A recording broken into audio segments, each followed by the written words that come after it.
When Detroit drafted Dennis Rodman in the second round of the 1986 NBA draft, his college career had been somewhat of an odyssey.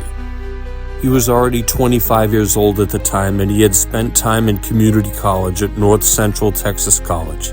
Then he transferred to Southeastern Oklahoma State University, a Division II school, where he would star. Rodman was ready to play in the NBA as soon as he arrived. He was a valuable sixth man his rookie season. Then he would go on to play 5 straight years of 82 games.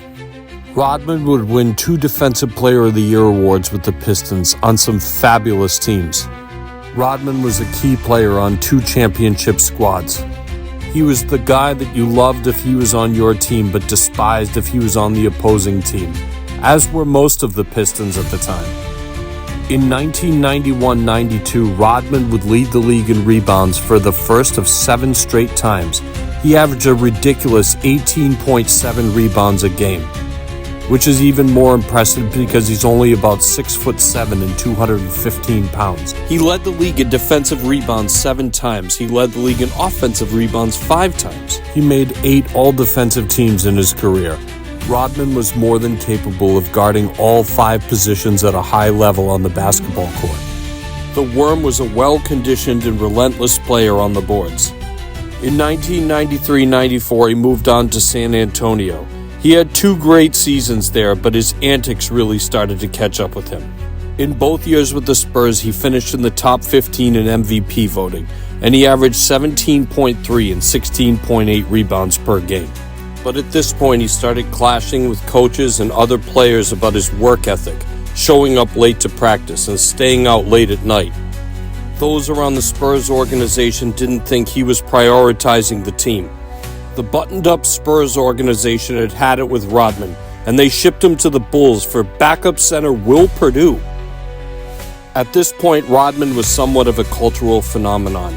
It seemed like you couldn't turn on any channel on the television and not see him. When he joined the Bulls during the 95-96 season, a season in which they would go on to win 72 games, Jordan told him beforehand, "Look, I don't care what you do in your personal life, and we don't have to be best friends, but you better bring it every day." Rodman agreed. The Bulls took home 3 straight rings, and yes, they had Michael Jordan and Scottie Pippen. Jordan was on his GOAT tour for the final 3 seasons of his Bulls career. But Rodman maintained his status as every bit the greatest rebounder in the league and one of the best defensive players. His versatility was magical for the Bulls.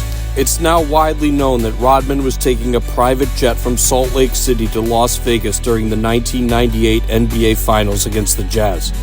He wasn't sleeping or making good decisions, but he was making it back to practice in the games just in time.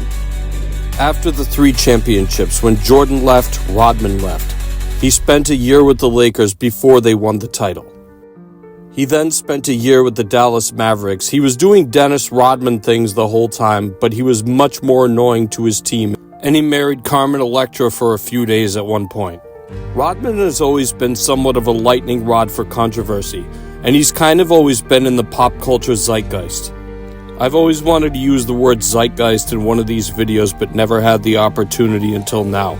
When many think of a modern comparison to Rodman, the name that comes to mind is Draymond Green. The only problem is Draymond Green isn't nearly as good as Rodman.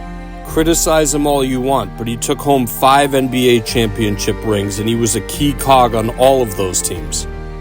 He's one of the greatest rebounders of all time, and pound for pound, he's most definitely the greatest rebounder of all time. The man who married Carmen Electra and himself was inducted into the Basketball Hall of Fame in 2011. Please like and subscribe and follow me on TikTok at @andpemta. And thank you so much for watching Powerlifting News USA.